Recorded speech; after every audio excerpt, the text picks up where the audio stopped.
Guys, welcome back to Let's Play Legend of Mana. So, there's only two things left for us to do in the game. We can either just go beat the game, or we can finish up the whole Jumi quest plotline, see what's going on with Pearl, Elazul, Sandra, and all the Jumi. So, before we beat the game, we'll finish up our last loose end and do that. Sorry.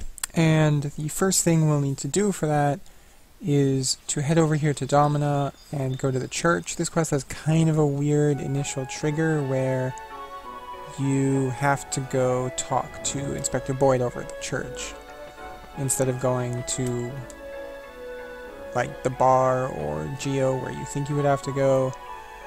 He says, I haven't seen Elazul and Pearl for a while. You say, no, they're probably still alive. And he says, I need you to do me a favor and help me check out this jewel shop that went out of business selling Jumi cores. Oops, I refused. In Geo. So we'll say, yeah, we'll help you out, and he'll just take us right there, which is kind of nice. So here's the jewel shop that Mr. Nuzak, the stained glass man, used to come and buy Jumi cores here, but that he can't get in. I tell him, dude, the door's open, you're an idiot. He says, come on, try and get in, and we can get in just fine. So we go in to investigate. Succubus follows us in, and for some reason, he cannot follow us in. Mostly because he's an irrelevant side character. So take a look, there's nothing to do in here, so you try and leave, and boom, you run into Pearl, and Elazul was with her. Glad you guys are okay. Says it looks abandoned to everybody else, and nobody remembers anything about Alex, and time's all warped, so something is messed up here. So they want us to check it out. Check the suspicious box in the corner. Everybody gets warped into Pandora's box, and you can go talk to Fluorite. And thus begins the long exposition dump that is Fluorite, Pearl, and Elazul all in one room. So in the effort of keeping this video at a decent time, I'm just going to mash through the dialogue here, and I'll try and summarize most of what's going on. So, Fluorite sees Pearl and says, no, you're wrong, you gotta go back to your original form. Pearl doesn't know what's going on, and Fluorite uses her strange, not well-defined Jumi magic to turn her back into Black Pearl. Asks about the mana sword, asks is that what you gave Elazul, and she says, no, I gave Elazul a sword from some nomad tribe that's not important, and they put, all of the past into it. Elazul's like, oh, it's a pretty sweet sword. I like it. Puts it away. Florent does some more coughing, says they have some questions. Everybody seems to have questions, that's all that's going on. Elazul's question is, how come whenever I touch you, you turn from Black Pearl into White Pearl? Where is real Pearl from? And Black Pearl says, well, it's like it's an accidental magic thing. It's like a defense mechanism. We get a little bit of backstory here to figure out what's going on in the plot. So, if you can't tell from the shadows, the shadow on the right is Black Pearl.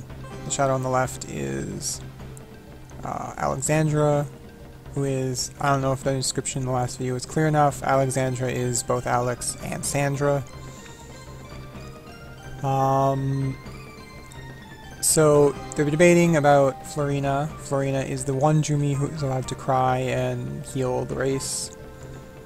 And Alexandra says, I'm going to lock her away so that we can't rely on her anymore, so that she won't waste her life away on the rest of us, because we're killing her. And Black Pearl says, well, why don't we talk to Diana and get somebody else to do the job? And Alex says, no, that's not good enough. We need to figure out a new way to do things without having to have somebody cry for somebody else and die doing it. And Alex gets upset, attacks Black Pearl, scratches her, and this weakens the Teardrop crystal. Black Pearl goes down, Sandra runs off, and Elazul shows up, and by picking her up and asking her if she's okay, she turns into Pearl. I think there was also some stuff about how the connections between all the Jumi worked, is that originally Black Pearl was the knight to Florina's guardian, and she got beat up by Alex. Alex took over as knight, and then Black Pearl got turned into regular Pearl with Elazul's guardian knight. So earlier, we remember Nunezak saying something to Esmeralda about being a two-timer if Elazul was knight to two guardians, and here we have Pearl, who is Black Pearl, who is both guardian and knight, so she's a two-timer too, according to Nunezak anyway. They give us the staff of the Jumi staff, I forget what it's exactly called. Jumi staff, I think. She turns back into Pearl, and they both decide, alright, we're both going to look for Alex and figure all this shit out. So only one of us can go because, yeah, Pearl says, oh, we need Black Pearl's powers. Elazul says, no, I'm way better than you. Only one of us can really go with protagonist, so let's have the protagonist pick, and I'm going to pick Pearl because she's way cooler. And I misclicked because I'm just mashing the X button. So take Pearl, go to the Jeweled City, and we'll find Florina. The real Florina, not the like ghost Florina that was in the box. Also, we'll like run into Sandra while we're there. So we will finally go back to the world map, and we will place the last artifact that we have in the game, and we will get the last area in the game. Although there is still one area, well, two areas technically we haven't been to. We haven't really gone to the orchard either. And there's still some things we haven't done in the game, and we're this close to the end, so I feel like I should at least address them. But, okay, here's where we want to place it. We're going to take the Jumi staff.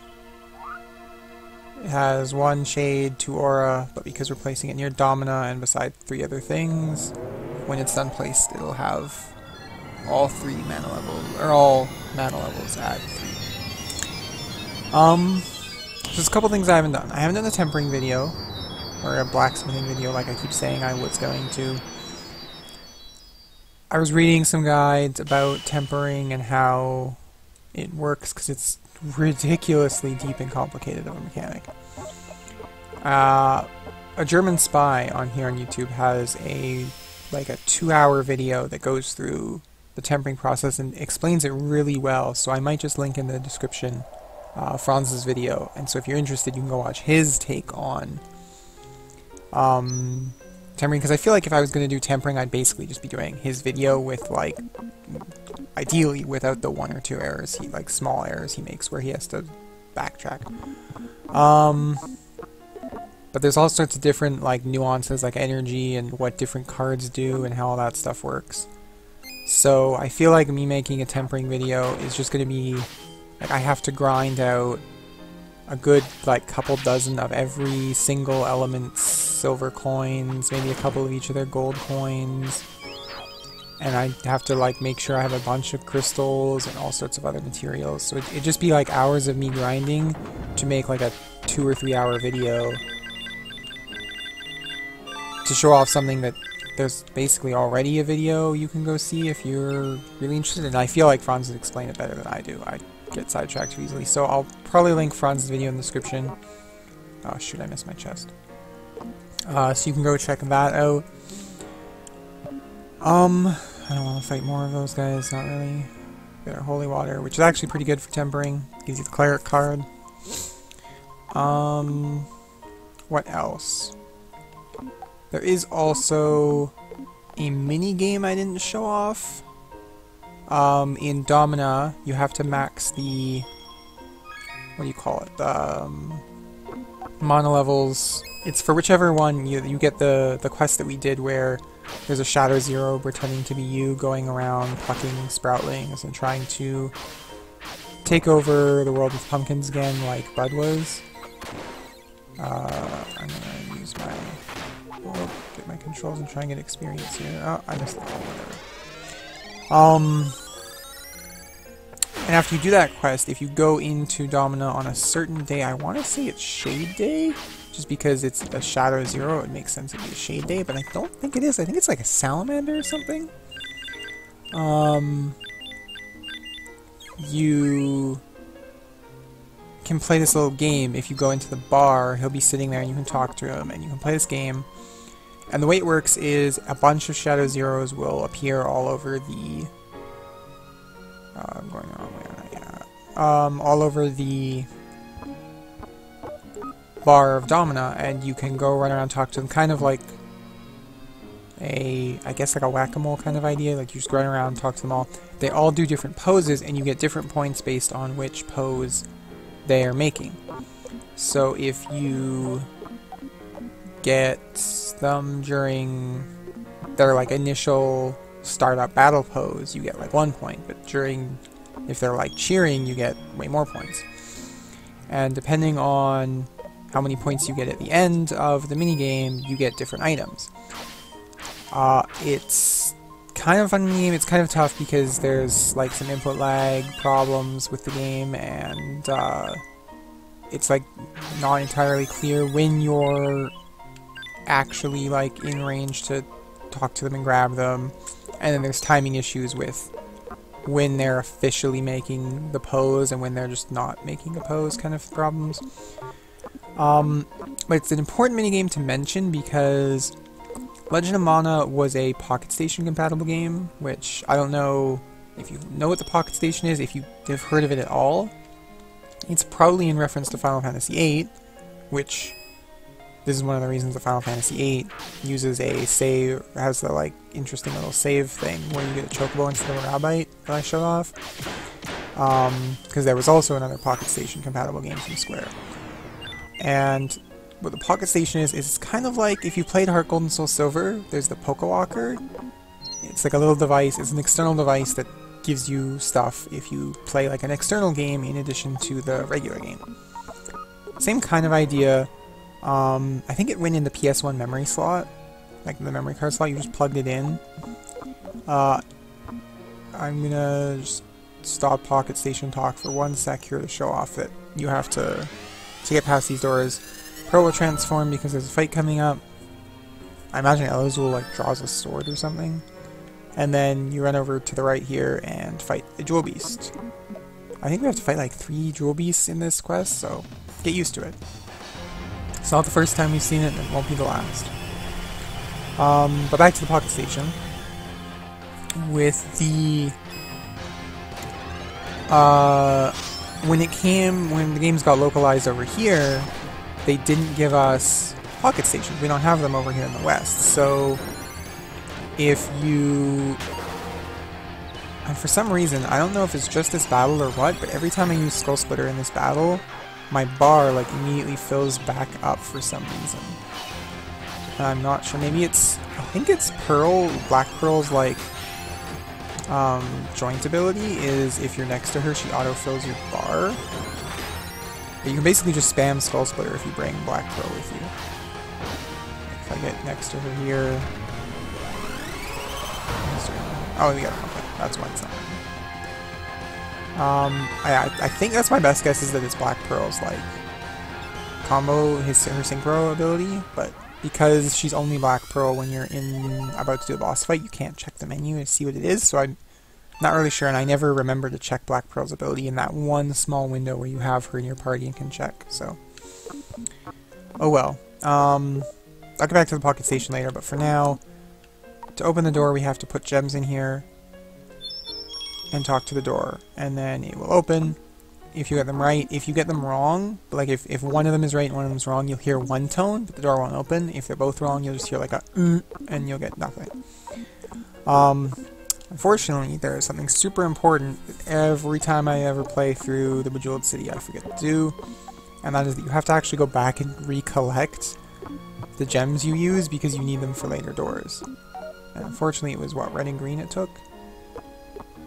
So I'm gonna have to come over here and grab them. I'm getting a little framey, game's kinda lagging, but that's fine. Alright, so Pocket Station. Yeah, we didn't get it over here. In Final Fantasy VIII, you used it, there was like an item you could get from it that would summon Moomba.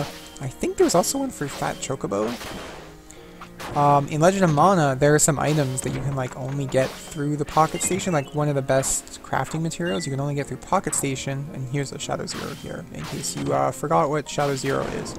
It's that little guy I just killed. You can only get them from the Pocket Station or from doing that little Shadow Zero minigame, which is why I bring up the Pocket Station now. But you have to do like really well at that minigame. So you can get the items, unlike in Final Fantasy VIII where you just had to have a Game Shark and put them in your inventory. You can just get them in here, you can earn them yourself, but they're like really hard to get. So it's nice that they're there, unlike games where they just wouldn't be there, like Final Fantasy VIII, but oh well. So that's the thing I haven't shown off, is I haven't shown off the minigame. I think Franz actually shows off that minigame as well in the last episode before the tempering video that he uploaded of his playthrough. I think it's actually like early on in the video, so I might link that in the description too, otherwise you can go find it. I think it's like 27 or something. It's whatever the last numbered video he made before the tempering video was. He does show off that minigame, and I think he talks about the Pocket Station in there too. Concentrating so I can grab my like crystal things here. And we'll grab our crystal, so we have all 4 of them. Because every time I ever do this quest, I get to the second door, and I don't have these 2 crystals, and I can never figure out why I can't solve the puzzle to open the door. But now we can progress in. Progress in. Okay, there we go. Very slowly. What else have I not shown off?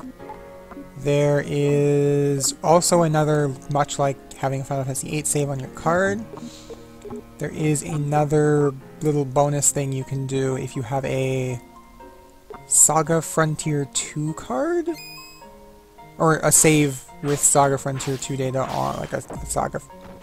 If you have on your memory card a save from Saga Frontier 2, and you look at it, I think you have to look at it in Legend of Mana to get the, like, thing to appear.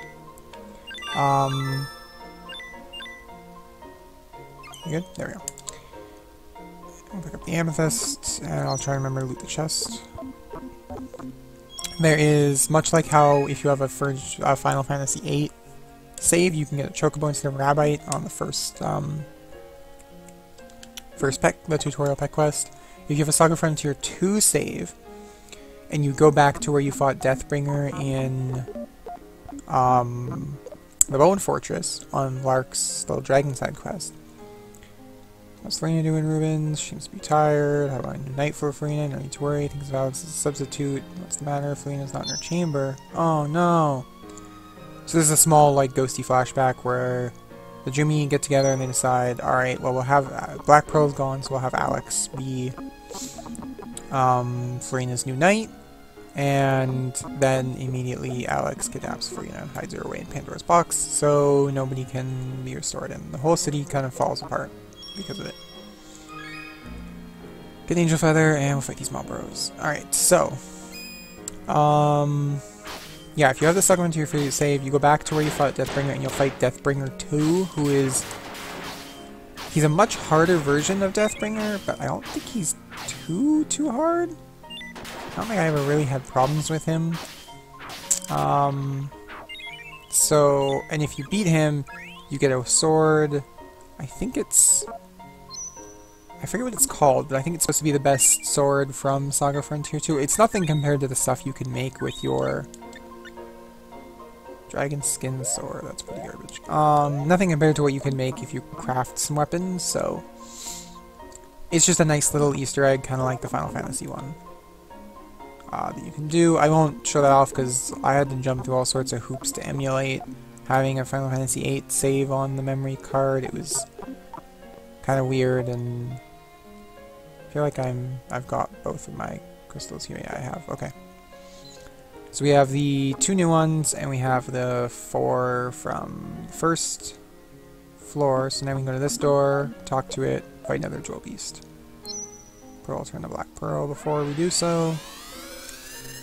I'm trying to think if there's anything else I haven't shown off that I meant to, and just won't have time to before we complete the LP. outside of like showing off different pets and their abilities and going into how to properly raise pets, going into like golem making, there's tons of like little nuances. Like I said at the very beginning of the LP, there's tons of little mechanics like that. And I seriously doubted I'd be able to show like all of it off, but there's LPs over at, like, you just go to lparchive.com, the Something Awful guys have done a very thorough Legend of Mana LP where they do discuss all that sort of stuff. I'm sure there's other LPs here on YouTube where they show off that stuff. You can just go to Game FAQs and look up guides that are much more comprehensively written than I do, and they'll explain golems and stuff in detail. Mostly this was a walkthrough for quests, so I'm not too concerned if I don't show off every little thing, but I tried to show off what I could. I tried to show off different weapons, different skills. I didn't really show off different pets like at all, so I do kind of feel bad about that, but it was always kind of had to go out of my way to get new pets, and I never really wanted to. So I didn't. But now this door puzzle will have 3, and so this one gets like significantly harder, but not too hard as long as you remember to go back and grab the old 2. You can kind of just brute force it. Red, green, blue. We got 2 right. So if we change blue to yellow, now we only have 1 right, so this was blue. Let's change green to yellow. Okay, so it was green and blue are right, because yellow we know is wrong, and we know we had 2 right. So we'll change this not to yellow, because we know yellow is wrong. We'll change it to light blue. Alright, so it's not light blue either. Try purple. And we got it. Not too hard if you know how to play like Mastermind, Code Breakers, those kind of games. It's just one of those puzzles. Alright, let me think here. What do we do after we get the gate again? Oh right, we have to go back and get the 3 we just used. What were they? It'll show me here. Purple, green, and blue. So we're gonna go back and grab the purple and blue ones from here. And we'll go back and grab the green one from the first floor. If I can find the stairs to it. Because we will need... we'll likely need at least one of those 3, so we should just grab them all while we're here. There's the stairs. We need purple, which is up here, and then we need green and blue from down here. And we probably don't need the green one. I don't think they use the same crystal 3 times. I think the codes are randomly generated every time you start the quest. It might just be every time. Yeah, I think it's every time you start the quest. Or like when you first enter, what do you say? Bejeweled City. And then I think that's when they like generate the code. So I guess if you like wanted to, you could try and abuse save states to try and figure out exactly when it determines your code and figure it out, but it's honestly just easier to do the quest, so that's what we're gonna do. We'll run out here. One other thing I probably won't be showing off is New Game Plus at all. I think I might have mentioned it in an earlier video. After you beat the game, credits roll, you get a clear save, and you can go back and you can play through the game again. And there's a book in your study that is... I forget exactly what it's called and what it says, but basically it asks you some questions. And every time you choose, I think, yes, it asks you another question. Every time you're choosing yes, you're turning up the difficulty. I think there's 3 questions, there's 3 difficulty ups, and if you turn it all the way up, it's like insanely hard. Oh my god, the stun locks. Costing me items, my chopping, my apron bows or whatever the hell I'm missing. This succubus is actually like stun locking me, which is not cool.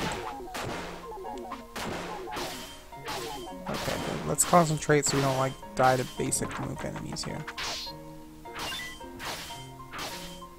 I'm not too concerned about getting the experience, but I will grab it when I can. Boom, boom, boom. There we go. All 30. Grab our emerald. Also of note is in that cutscene a little while ago, there was a blue-haired and red-haired... There was a blue and red, like, Esmeralda sprite. I guess those are supposed to be her sisters? But they're not green, and I thought the whole idea was that they were all Jumi of Emerald, so maybe they're not her sisters. It's not super clear. More than likely, it's just they realized they wanted some Jumi that weren't part of the storyline in there. They figured they could use Diana and Rubens because they're Jumi that you meet, but they're not Jumi that you really get anything on. They kind of... They're side Jumi, they just show up to die kind of thing. But they ran out of... They're like, well, we can't really put anybody else here. Nobody else really fits. I need the purple one still, right? So then they just recolored Esmeralda's sprites and put those in. I don't think they're supposed to be her sisters, but they look like maybe they could be. But I'm pretty sure all her sisters were Jumi of Emerald. I'm an idiot walking into the room. There we go. So, I don't know. The way I read it is they're not her sisters. They're just other Jumi that they did like a lazy recolor of, which I don't really blame them. It shows up in like one scene, so I'm not too concerned that they didn't put hundreds of hours in making a whole new sprite kind of thing. Where do mummies drop? Oh, I missed one. Rotten meat. Okay. Mummy apes drop rotten meat. See an amethyst, and now we can go to the last bit here, where there will be, I think, one more gem, and a very interesting fight as well on the way to it. We gotta find our door here, which basically means just gotta run around in a circle. I kind of like the aesthetic of the Jeweled City. I just wish there was like more to it.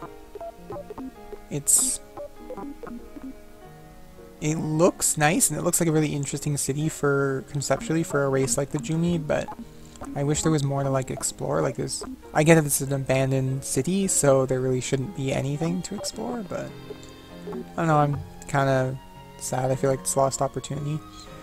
But this room, there's a golem here. This is a repeatable golem fight, and it's honestly the best place to grind in like the entire game. He drops tons of experience. Unfortunately, you can't have Black Pearl with you for this quest, or for this fight, I don't think. But you can come back like outside of the quest, and he'll still be here in this room every time for you to like refight. And you can get tons and tons of experience by killing him. He is like super tanky. It's basically a little mini boss that they put here before you can get the diamond. And yeah, if you ever need to grind for like the final boss, because the final boss does require like some actually being a decent level kind of stuff. He gives tons of experience crystals. Like 400 something experience if you get all the crystals and don't let your party get them. So it's a really solid way to level up before the final boss fight after you do this quest and want to come back and get more levels. Here's 3 of them. City can't stand without Tears of Florina. She has to be brought back. We'll bring her back. No, you 3 sisters have yet to be knighted. Okay, so maybe they are supposed to be Esmeralda's sisters. Maybe I'm full of shit. Black Pearl's supposed to be looking for the Monostone. Nobody knows where she is, but she was exiled, and apparently she's looking in Lares. And then Esmeralda... Okay, so yeah, they are definitely Esmeralda's sisters. I was an idiot. Scratch everything I said earlier. So they all go off to Geo. So we could get a little bit of backstory for Esmeralda here.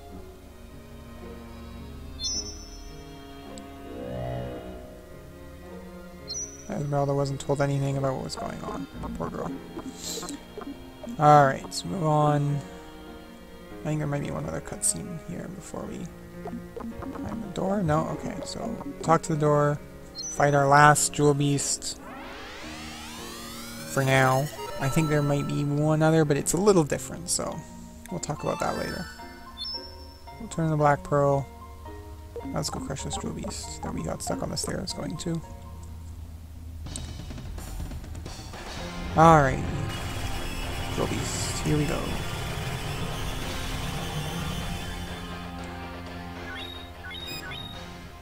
$42.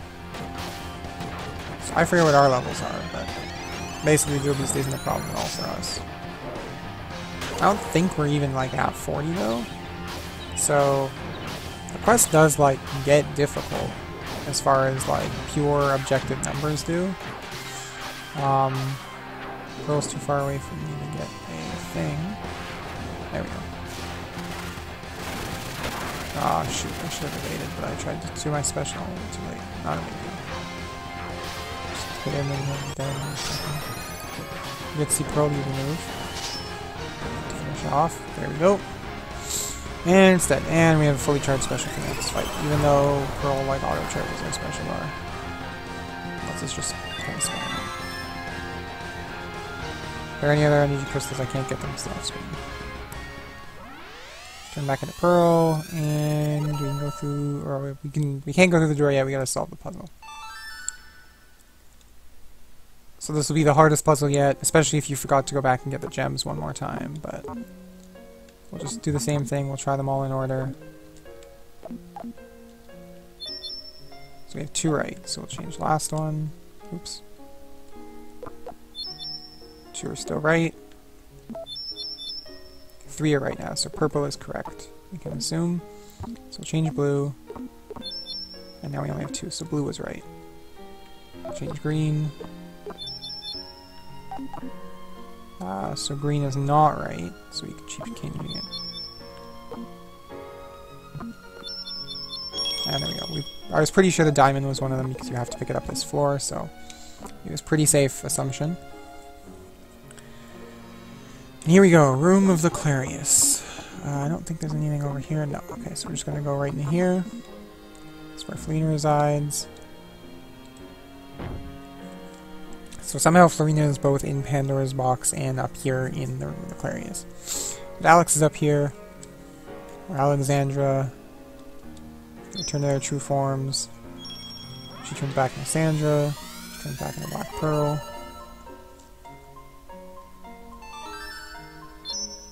I remember the first time I played through it, I was genuinely surprised by Alex and Sandra being the same person, named Alexandra, so that was kind of cool. Here's the, like, Jumi, the Lord of Jewels, that's what it's called. He has the power of a black hole. Everything he swallows fuses together. And he swallowed the Jumi's cores because everything becomes one inside of him. 998 cores. It takes 1,000 to save Florina. So the 999th core is Lapis Lazuli. And if you bring Elazul, I'm pretty sure he swallows a pearl. Instead of Elazul. I think. It might... I don't think I've ever actually played it with Elazul.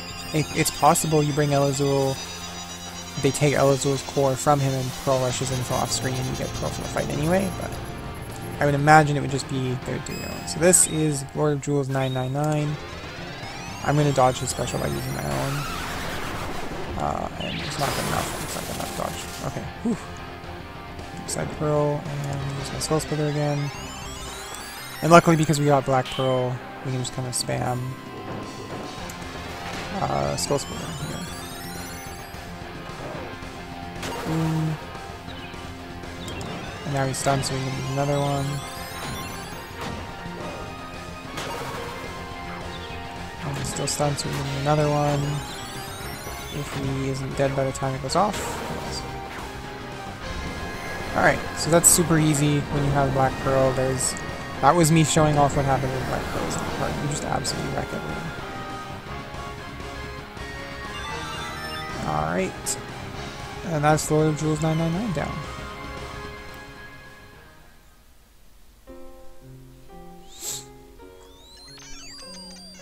He only needs a little more strength. So Alexandra rips out her own core. Dies and offers it up to him. And wants him to save Florina.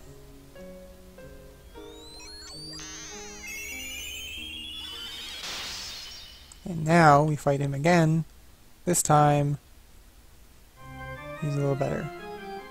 We're in the Sparkling Vortex. Now this looks like the end of a Squaresoft game. He also has a very different appearance now. And now, he is the Lord of Jewels 1000. But he's going to go down basically just as easily. Assuming I can actually pull these off.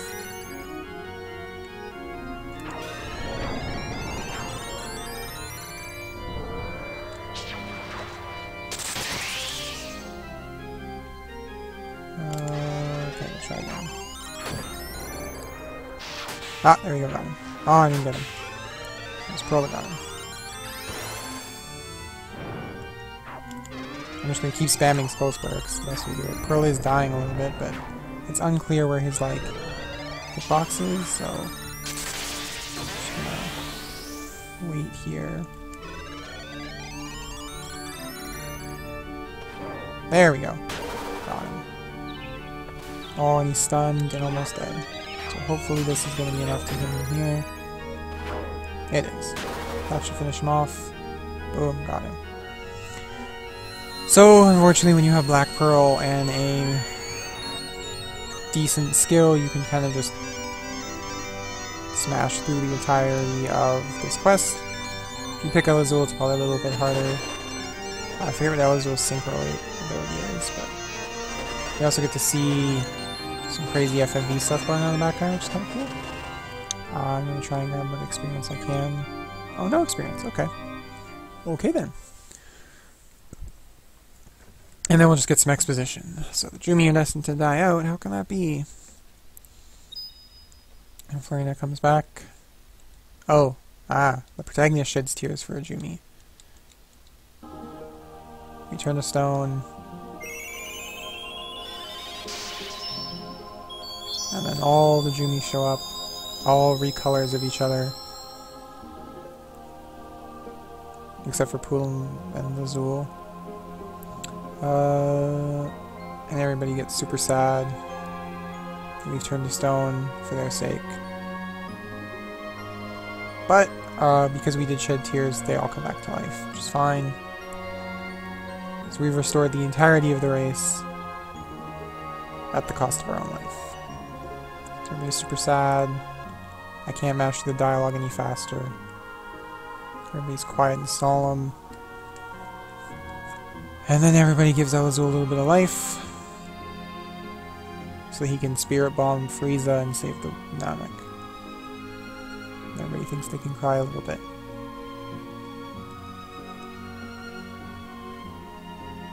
It's interesting to note that the Diana in... there's like a blue Diana in both groups there that is the exact same recolor. They're not different. There's two blue Esmeraldas there. I think there's also two of the light blue Rubens. But one of them is almost off screen, so you can't quite see it.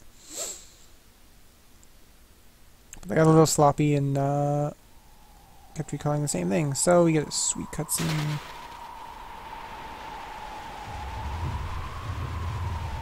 Storm's brewing. Shaking up the whole world.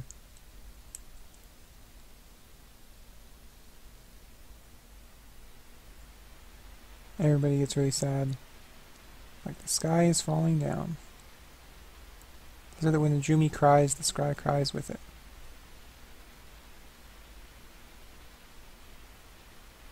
I wonder if the Pearl Girl is crying.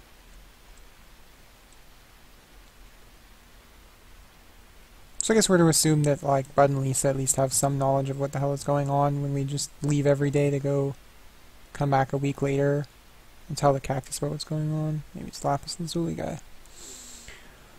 Maybe it's that Esmeralda chick we were in school with. You know, that seems like a much more likely first assumption. And then they notice the protagonist is late.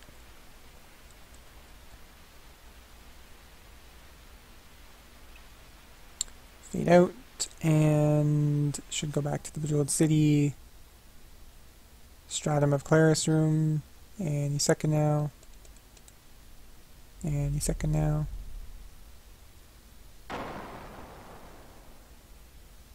I'm only seeing it now, but it didn't occur to me how close I actually placed the Bejeweled City to home. Oh well. But we get some sweet lines going all over the world. All the mana all over the place. I like doing this quest at the end. I mean, I'm following like a pretty set path through the game. I think it's called the Around the Tree Again path, which is supposed to net you all the quests, as much Altena alloys you can get, a bunch of other stuff. But you have to do some janky out of order things. But it's good for doing an LP because it lets you show off everything. I come back. They explain that we turn to stone, they get really sad.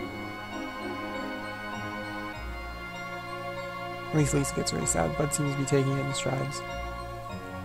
But I like that it places Teardrop Crystal right at the end of the game because it adds a nice sense of finality to what you've done since. And then you shout, "I'm back." It's your one line in the whole game. The other lines you have are actually Shadow Zero.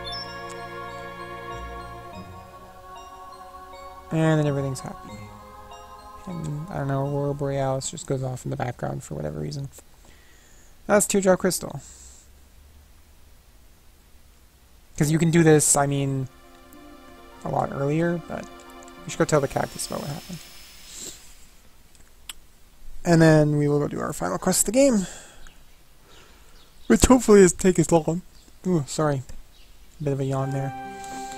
I know, it's awful. Sproutling still in my goddamn way. Alright. Move. Hey, cactus, I'm home. I gonna cry. Aww. I don't know, I don't think it was that sad of a story. We still have one more quest to do. Of course we weren't gonna stay stoned forever. I mean, we fixed the penguins. Clear out them to come out. But let's see what he has to say on it. I'm gonna wrap up this extremely long episode here as soon as I find Teardrop Crystal.